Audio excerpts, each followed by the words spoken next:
Boa noite a todos. Vamos a mais uma apresentação do Evangelho segundo o Espiritismo da Casa do Caminho, aqui de Tambaú, e a todos os que estão sintonizados com a nossa apresentação. Esta é a live de número 223, de hoje, do dia 30 de outubro de 2024. O Evangelho vai nos falar sobre Moisés. Ficamos atentos. Todos, O livro e a pintura mediúnica já foram sorteados às pessoas que estavam presentes aqui no local.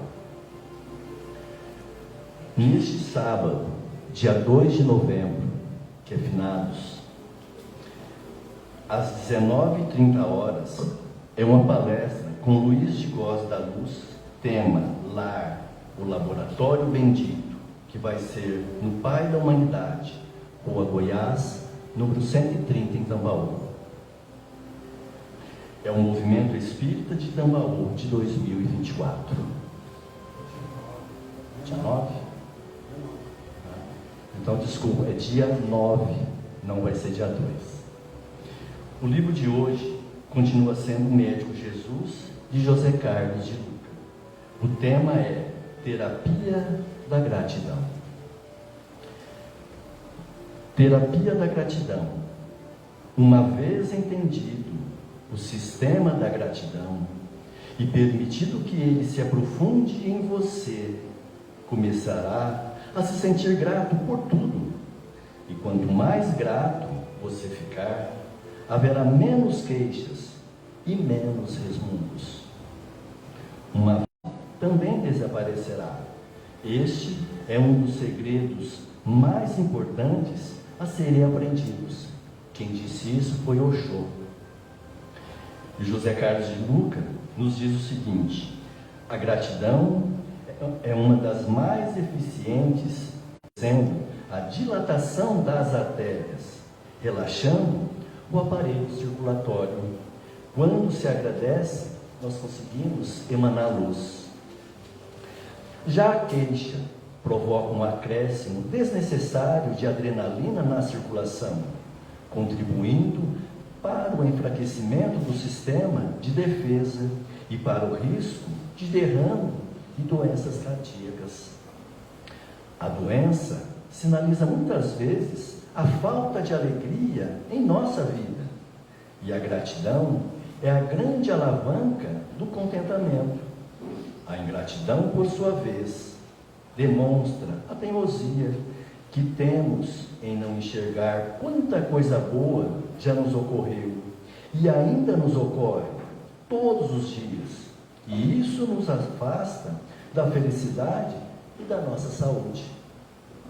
Certamente por isso o apóstolo Paulo afirmou ter aprendido a contentar-se com tudo. Devemos agradecer a Deus por tudo aquilo que Ele nos concede, ser feliz. Dos lábios de Jesus, jamais alguém registrou alguma palavra de reclamação, embora, na condição de governador espiritual da terra, habitasse esferas espirituais resplandecentes.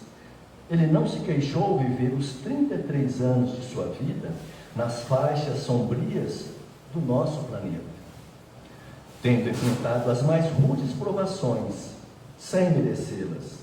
Jamais esboçou qualquer gesto de fastio diante da cruz a que foi condenado. Convivia com doentes e equivocados, sem mostrar qualquer gesto de repugnância. Ao revés, a todos mostrou o carinho do seu afeto e apontou caminhos para a libertação de suas dores. Nós que padecemos da enfermidade da ingratidão, aprendamos com o médico Jesus, pois não nos basta pedir-lhe a cura, se nós recusamos a seguir suas prescrições. Quando focalizamos aquilo que parece errado em nossa vida, costumamos esquecer aquilo que está certo. Reclamamos de pouca coisa, do nosso corpo. Está com dor de cabeça, nós reclamamos. E o restante do nosso corpo? Ele está tão bem. Cadê a gratidão nossa? Costumamos nos queixar de um determinado órgão que está enfermo, mas será que já agradecemos aos demais que funcionam perfeitamente? Talvez alguns dias em um leito hospitalar nos façam descobrir a importância da gratidão. Presos a uma cama, perceberemos o quanto éramos felizes antes da doença, pela simples faculdade de andar alguns passos. E quantos passos nós não demos presos a reclamações inúteis? Geralmente não observamos o milagre das pequenas coisas que ocorrem todos os dias em nossa vida. O fato de você estar respirando neste momento é um grande milagre. Já se deu conta disso? Tente sentir as batidas do seu coração. Imagine o sangue percorrendo uma extensão considerável de vasos e artérias. Pense na complexidade do processo digestivo, transformando alimentos em nutrientes para a sua sobrevivência. E tudo isso ocorre sem a sua direta colaboração. Quantos milagres ocorrem todos os dias em nosso corpo e não damos a mínima importância? Converse carinhosamente com seu corpo. Agradeça a todos os seus órgãos o esforço e o trabalho que eles têm feito a seu favor durante todos esses anos. Desculpe-se também por não ter dado a eles a devida atenção e cuidado. Agradeça também a doença que o visita, na certeza de que ela é o remédio necessário à cura de um dos mais terríveis males que acometem o ser humano, que é a falta de gratidão. Não esqueça que para ser abençoado pela vida, você primeiro precisa abençoá-la também. E a doença, ela sinaliza muitas vezes a falta de alegria em nossa vida. E a gratidão é a grande alavanca do contentamento. Costumamos muito pedir para Deus sempre. E quantas vezes nós agradecemos? Dificilmente a gente consegue agradecer, né? Então agradeça também a Deus todos os dias. Hoje de manhã Ele nos deu a vida para que nós possamos trabalhar. E será que a gente agradeceu? Ou será que nós reclamamos por falta disso ou daquilo? Então que a gente tenha a sabedoria, o entendimento de sempre agradecer. Se reclamamos que está difícil, é para a doença, ela é passageira. O que é que precisamos mudar para sermos filhos de Deus? Nós não estamos aqui no planeta para sofrer. Nós estamos aqui para ser alegres, felizes, ajudar os outros. Mas é preciso que a gente tenha a gratidão a Deus e a tudo que Ele nos concede pela vida. Boa noite a todos. Fiquem com Deus.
Boa noite mais uma vez.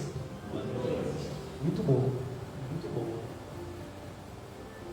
Hoje nós começaremos o capítulo 1 do Evangelho segundo o Espiritismo, especificamente falando sobre Moisés. Já abordamos esse tema en passant, quando em notas históricas nós comentamos uma passagem de Emmanuel, do livro A Caminho da Luz, que nós exploramos os fariseus, os saduceus e os escribas. Quando Emmanuel nos lembra que o povo hebraico é uma das 4 grandes famílias de degredados de capela. Lembram disso? Eu sempre esqueço uma, mas são os hebreus, os egípcios, os hindus e nós, arianos. A maior parte desse povo já voltou. Os arianos ainda, boa parte continua por aqui. Emmanuel também nos lembra que dessas 4 famílias, o povo hebraico é o mais forte no sentido da concepção dos seus valores, da vida e do Deus único, disparado.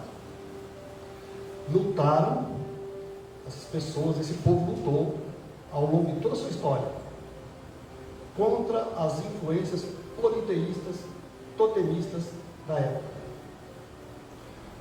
Por conta disso, foram agraciados e considerados o povo de Deus para receber a revelação do Deus único. Bom, hoje nós podemos repensar algumas coisas. Mas primeiro que o povo de Deus, você, todos nós, o povo de Deus é constituído por todas as criaturas do universo. Nesse grãozinho de poeira azul, todos nós somos. Mas o povo hebreu na época, ele tinha alguma condição melhor para fazer a síntese daquela fase primitivista. A fase primitivista da qual nós estamos saindo, vou repetir, do politeísmo, muitos teísmo de muitos deuses, e do totemismo. Ou seja, toda e qualquer manifestação que surpreendêssemos a época e nós não compreendêssemos e fosse superior às nossas forças, classificarmos como os deuses. Daí os muitos deuses, que hoje, na nossa linguagem aqui bem própria nossa, denominamos de espíritos. O tempo passa e Kardec ele faz uma seleção, ele faz um corte no tempo da história hebraica muito interessante. Por que não começou com Abraão?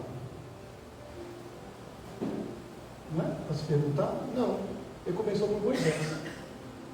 Aquela criatura que foi resgatada no Nilo, que conviveu muitos anos no Egito, aprendeu muito no Egito, até que foi convocado para reunir aquelas tribos, porque não eram todas as tribos hebraicas que estavam sob o jugo egípcio, para reunir aquelas tribos que estavam sob o jugo egípcio e rumar para a terra da promissão. Moisés, médium extraordinário que era, recebe então no Sinai os 10 mandamentos.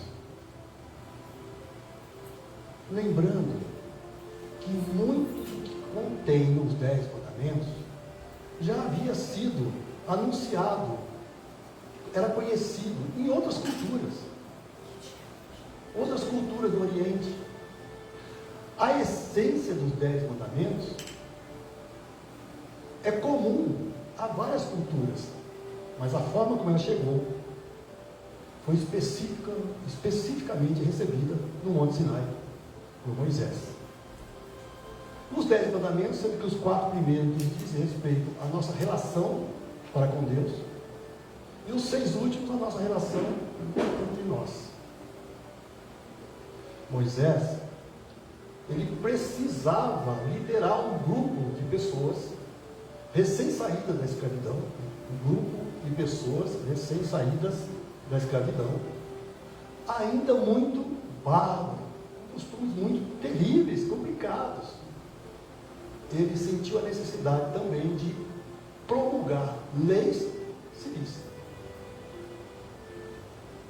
E a essas leis civis, ele adotou, para fortalecer a aceitação por parte daquele povo, que essas leis civis também provinham de Deus. Na nossa visão hoje, do plano espiritual. Para um povo bárbaro, recém saído da escravidão, aquelas leis civis eram um código de ética, embora o código moral seja os 10 mandamentos, até hoje. Quando nós começamos a analisar as leis civis, nós vamos entender que elas, na realidade, representam uma espécie de explicação, de operacionalização dos 10 mandamentos. Mesmo? Estranho. Como é que os 10 mandamentos falam não matar, não roubar, não cobiçar a mulher do próximo, não cobiçar as coisas do próximo, e, no entanto, nas leis civis tem a lei do talião? As leis civis adequadas à condição do povo naquela época. Todas as leis civis são mutáveis. A característica dos 10 mandamentos é a sua imutabilidade, ou seja, um dos atributos divinos. Toda a nossa legislação, toda a legislação humana tende a se aproximar do código moral dos 10 mandamentos. Toda a legislação humana.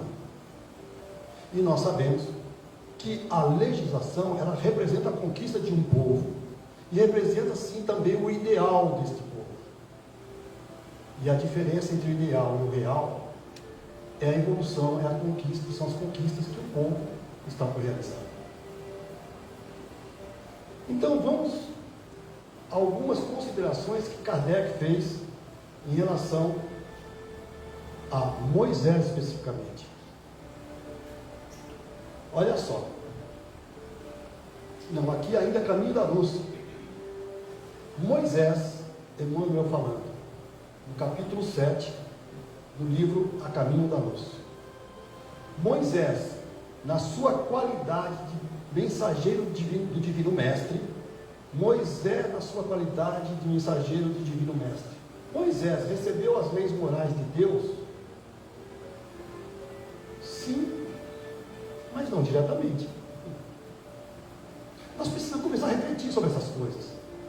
Deus é infinito, Deus é eterno. Na sua transcendência, Ele está além da nossa capacidade de compreensão. Nós começamos a compreender Deus a partir da sua imanência, da sua presença na criatura. Então, seria muita infantilidade da nossa parte imaginar que o infinito, o eterno, vai entrar em contato diretamente com uma das suas criaturas, desta forma. Mas Ele está diretamente em contato conosco, em cada um de nós, na nossa consciência, em cada uma das nossas células, em cada uma das nossas moléculas, em cada uma das nossas partículas subatômicas, porque tudo que existe, sendo Deus infinito, está em Deus, e Deus está em tudo que existe. Mas Ele não se comunicaria diretamente para emitir uma ordem dessa. Para isso, Ele tem suas legiões de espíritos. Então hoje sabemos sim que essas leis têm um cunho divino, sim, mas que foram transmitidas a Moisés pelos espíritos de luz, sob a égide do nosso Mestre Jesus. Então, voltando, Moisés, na sua qualidade de mensageiro do Divino Mestre, procura concentrar o seu povo para a grande jornada em busca da terra da promissão. Médium extraordinário, realiza grandes feitos entre seus irmãos e companheiros maravilhados. É quando então recebe de emissários do Cristo no Sinai os 10 sagrados mandamentos, que até hoje representam a base de toda a justiça do mundo. Antes de abandonar as lutas da terra, na estática visão da terra prometida, Moisés lega à posteridade as suas tradições no Pentateuco, iniciando a construção da mais elevada ciência religiosa de todos os tempos, para as coletividades porventuras. Ordens e proibições. As leis civis mosaicas. 613 ordens e proibições. Sendo que no judaísmo ortodoxo, além dessas 613, há ainda as leis do Talmud, que é a transmissão oral dos preceitos religiosos e jurídicos compilados por escrito entre os séculos 3 a 6 depois de Cristo. O Torá e o Talmud são o centro da devoção judaica. Mandamento 1. Eu sou o Senhor vosso Deus, que vos tirei do Egito, da casa da servidão. Não tereis diante de mim outros deuses estrangeiros. Não fareis imagem esculpida, nem figura alguma do que está em cima do céu, nem embaixo da terra, nem do que quer que esteja nas águas sobre a terra. Não os adorareis e não lhes prestarei culto soberano. Veja, o que é isso? É um aclaramento para todos nós da necessidade de deixarmos para trás as nossas convicções politeístas. Totemista de totem, viu, gente? É colocar algo e venerar. Será que ainda há resquícios disso nos dias de hoje? Será que permanece em nós resquícios desse tipo de adoração? Na nossa sociedade materialista, consumista, será que nós substituímos parte dessa veneração, dessa adoração nos nossos hábitos consumistas? Pela nossa busca de estética dentro de uma situação impermanente que ficará para trás, em detrimento da conquista dos valores permanentes? A pensar.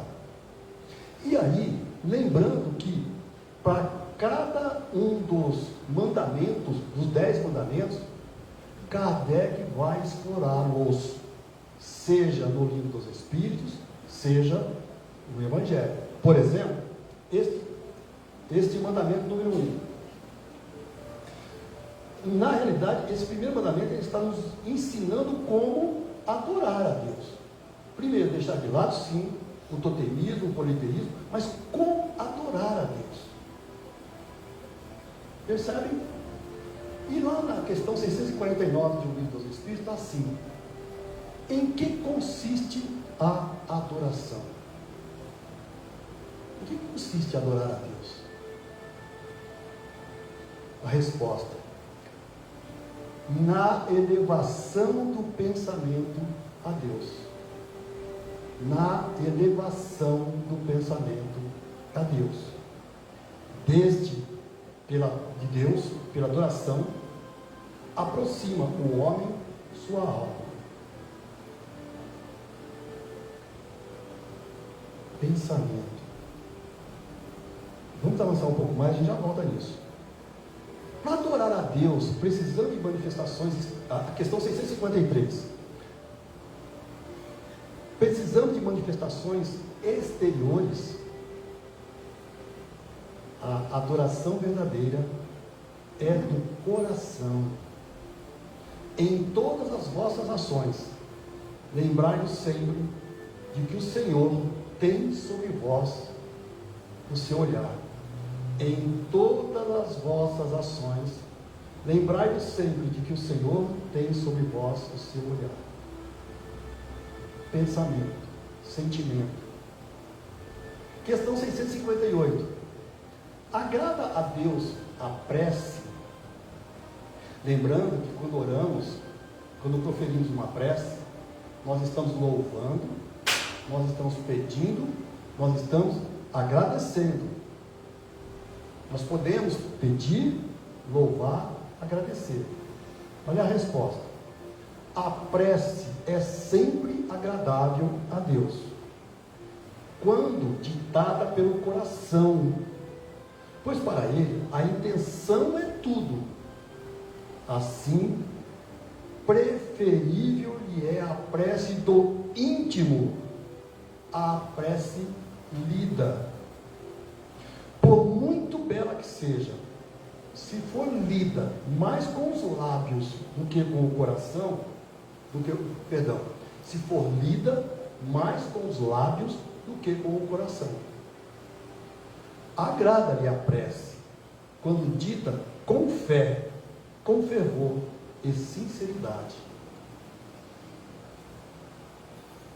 Nós estamos nos esforçando muito para nos libertarmos das preces lidas. As preces lidas são belas, sim, tem muitas delas belíssimas. São exemplos. O capítulo 28 do Evangelho tem lá uma coletânea de preces, sugestões. A síntese divina, constituída pelo Pai Nosso, deixado pelo nosso Mestre, é um exemplo. Quando começamos a exercitar a união dos nossos pensamentos e dos nossos sentimentos em louvor, em agradecer e em pedir a Deus, nós começamos a sentir a transformação que isso nos causa. Não adianta lermos, por exemplo, uma prece belíssima, que é a prece do Cáritas, o dia inteiro. Se dali tivermos apenas movimento dos lábios. Não adianta ler, reler e repetir outra prece belíssima, a prece de Francisco de Assis, se não estivermos mergulhando no significado profundo daquela prece. Precisamos exercitar essa aproximação dos nossos pensamentos e dos nossos sentimentos a Deus, nosso Pai. Porque Ele está lá no universo nos esperando, não é isso? Está? Ele está lá no universo nos esperando? Não. Por que não? Onde está? Dentro de nós. O Pai está dentro de nós. Então o que precisamos é fazer vibrar essa ressonância, essa energia poderosa, criadora, criativa do nosso Pai em nós. E para isso nós precisamos mobilizar as nossas próprias energias.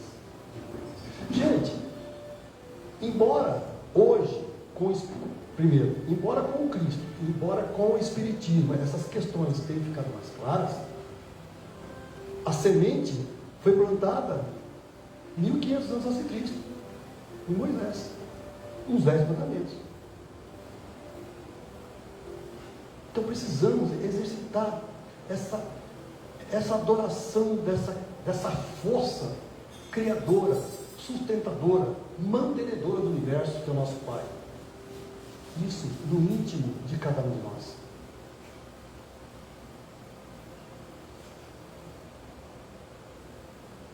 Mandamento número 2: não pronuncieis em vão o nome do Senhor vosso Deus. A coisa do recolhimento, do respeito, não temor, mas como o nosso irmão Marcos falou lá há pouco, da gratidão. E aí, como nós referimos agora há pouco, entra também, Kardec depois explora também, na lei de adoração, o como fazer isso. Eu extraí algumas questões que eu li dos Espíritos, que trata da lei de adoração, compatível com o tema que nós estamos agora analisando. Mas ler, estudar a lei de adoração, tem todo o significado do não pronunciareis em vão o nome do Senhor vosso Deus.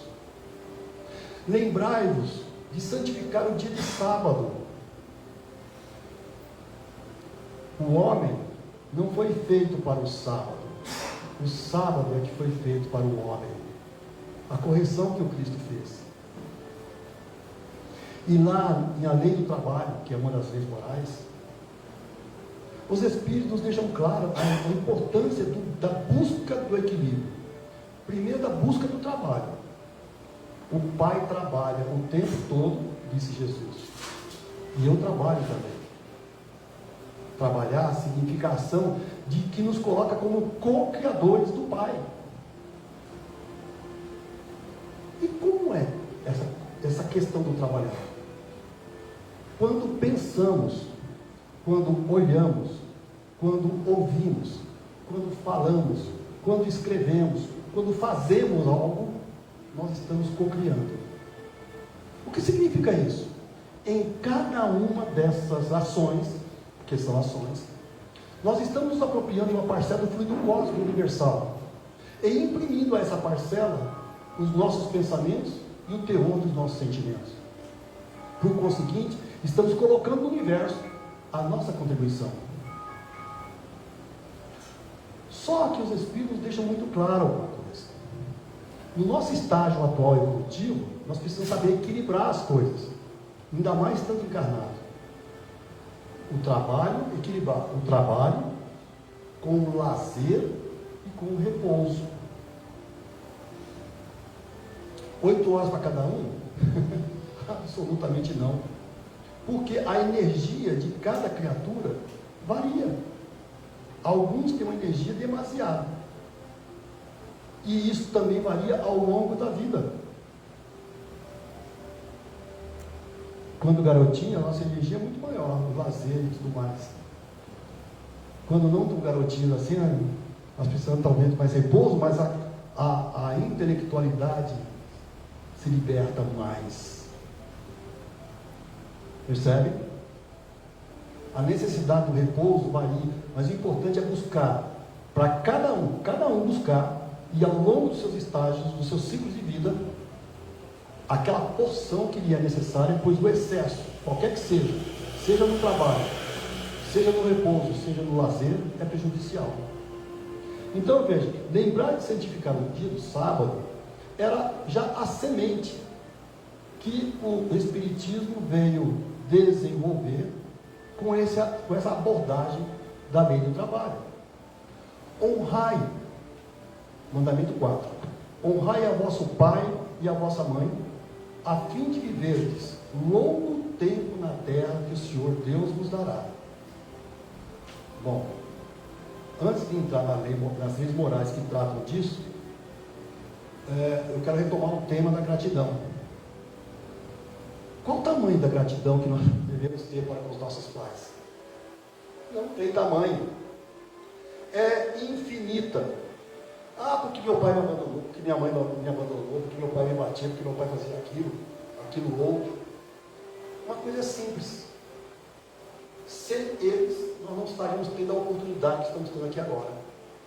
Lembrando que perante as leis divinas, não há vítimas, só responsáveis.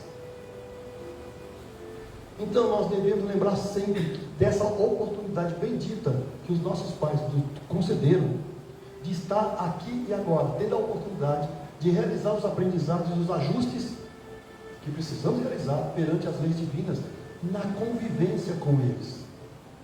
Aliás, esse é o tema do dia 9, lá no laboratório bendito. Como é que entra essa instituição divina na transmutação dos nossos valores, dos nossos pensamentos, dos nossos comportamentos, das nossas atitudes? Como é que entra esse laboratório bendito na transmutação do nosso primitivismo, na conquista dos valores do Espírito? Não percam, dia 9 de novembro. Esse mandamento, honrai a vosso pai e a vossa mãe, ele é também explorado em 2 leis morais. A lei da reprodução, no sentido da manutenção e da sobrevivência da espécie, e a lei de sociedade. Porque o lar, a família, é a primeira instituição da sociedade, da sua rigidez, do seu equilíbrio, desta célula da sociedade, depende a própria situação dessa sociedade. Lá nós vamos ver que o lar é causa e efeito das transformações sociais. Então aqui, o plano espiritual, há 4.000 anos atrás, já nos dava a semente dessa informação tremenda. A partir daí, são informações, são leis que tratam muito mais da nossa vivência em sociedade. Não mateis. Puxa vida, como é que concilia não mateis com a lei de Italião? Com olho por olho, dente por dente. Com massacrai os vossos inimigos para que a glória de Israel reine eternamente. Não é? Não bate. Não bate. E no Espiritismo, esse tema ele é tratado nas leis de destruição, o equilíbrio da natureza e também na lei de conservação. Sigamos. Não cometais adultério. Poxa, agora pegou, hein? Só que o significado de adultério não é só o significado que nós temos hoje, é o erro, é o distanciamento das leis naturais, é o distanciamento das leis divinas, é o, entre aspas, pecado. E aqui vem o Evangelho, lembra? Não pequeis nem em pensamento. Puxa vida, eu estou lá quietinho, na minha espera, onde só eu me ouço. Sabemos que hoje que não é assim, não é? Nós estamos... a primeira vez que eu ouvi esse tema aqui, eu era adolescente ainda, né? Eu falei, está de brincadeira, né? Tem adolescência aqui, vocês vão entender. A gente ainda lembra algumas coisas. Está de brincadeira. Até que nós começamos a entender o que significa isso. Porque a primeira esfera, a primeira dimensão na qual nós co-criamos, como eu disse agora há pouco, é no nível dos nossos pensamentos. E os nossos comportamentos e atitudes são pensamentos objetivados. E muitas vezes, se não realizamos aquilo que pensamos, por falta de oportunidade. Então, a necessidade de fazer a nossa faxina mental, ou seja, dos nossos pensamentos, tem como resultado a faxina dos nossos comportamentos e atitudes da nossa vida de relações. Então, esse não cometais adultério é muito mais amplo do que o significado presente que se atribui a esse termo. É o processo da transformação interior, da faxina mental que estamos por fazer. Nós estamos sendo bombardeados por informações, por uma série de situações que cabe a nós decidirmos se vamos permitir que essas informações, essas influenciações assumam poder em nós ou não, com as consequências daí derivadas. Os mandamentos seguintes são verdadeiros códigos de ética moral. Não roubeis, não presteis testemunho falso quando não roubeis. Nós hoje estamos vivenciando situações complicadíssimas a nível pessoal, muitas vezes, e a nível coletivo. Não aceitamos de jeito nenhum as corrupções nos diversos estágios da nossa vida sociopolítica e econômica.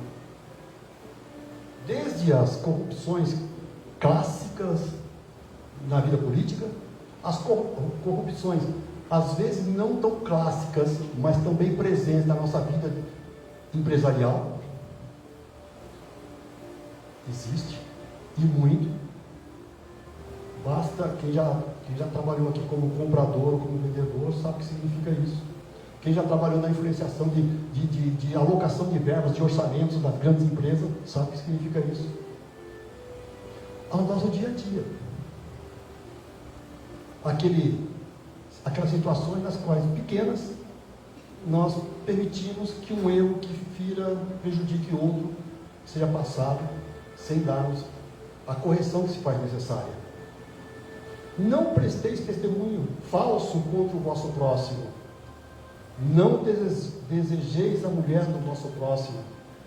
Não cobiçais a casa do vosso próximo, nem o seu servo, nem a sua serva, nem o seu boi, nem o seu asno, nem qualquer das coisas que lhe pertencem. Ou seja, as premissas de uma sociedade justa, fraterna, solidária, lançadas há 4.000 anos atrás. E aqui nós pensamos, puxa vida, o quanto avançamos nisso? Avançamos, gente, avançamos, já foi bem pior. Mas quanto trabalho ainda a ser feito? No nosso nível pessoal, no nosso nível familiar, em transmitir, em exemplificar e transmitir esses valores para as nossas crianças, no processo de educação, no formar essa base de valores que trarão a nós, cidadãos conscientes, responsáveis, aqueles que estarão segurando o bastão do processo de transição planetária. A prática da indulgência. O Evangelho é tão claro em relação a isso. Nós precisamos praticar indulgência por uma simples razão, porque nós também precisamos de indulgência. Então vejam, há 4.000 anos atrás, as sementes do amor e da justiça divina foram lançadas entre nós. Nosso Mestre Jesus reuniu os 10 mandamentos em 2. Na verdade, 3. Amai a Deus sobre todas as coisas, em toda a tua alma, em todo o teu coração, em todo o teu entendimento. Primeiro, ao próximo como a ti mesmo. A busca do autoconhecimento, o desenvolvimento do auto-amor, do auto-perdão, a assunção da responsabilidade pela autotransformação, a conquista dos valores do Espírito, que só assim então teremos o que oferecer. Só doamos aquilo que temos. A nossa capacidade de amar está restrita às nossas conquistas atuais. Essas sementes foram lançadas há 4.000 anos atrás. O Cristo relembrou-nos delas. E o Consolador prometido detalhou o significado profundo de cada uma delas. Cabe a nós a decisão dessa assunção dessa responsabilidade de trilhar o caminho da nossa transformação. E Kardec, no final desse trecho, ele coloca um adendo, que de alguma forma nós já exploramos, mas vamos ver para concluir a nossa reflexão. É de todos os tempos e todos os países essa lei, os 10 mandamentos, e tem por isso mesmo caráter divino. Todas as outras são leis que Moisés decretou, obrigado, que se via a conter pelo temor um povo de seu natural turbulento e indisciplinado, no qual tinha ele de combater arraigados abusos e preconceitos adquiridos durante a escravidão do Egito. Para imprimir autoridade às suas leis, houve de lhes atribuir origem divina, conforme o fizeram todos os legisladores dos povos primitivos. A autoridade do homem precisava apoiar-se na autoridade de Deus, mas só a ideia de um Deus terrível podia impressionar criaturas ignorantes, nas quais ainda pouco desenvolvidos se encontravam o senso moral e o sentimento de uma justiça reta. É evidente que aquele que incluíra, comentário de Kardec, entre seus mandamentos, este não matareis, não causareis dano ao vosso próximo, não poderia contradizer-se, fazendo da exterminação um dever. As leis mosaicas, propriamente ditas, revestiam, pois, um caráter essencialmente transitório. Bela. Muita paz, que o nosso Mestre Jesus nos envolva a todos.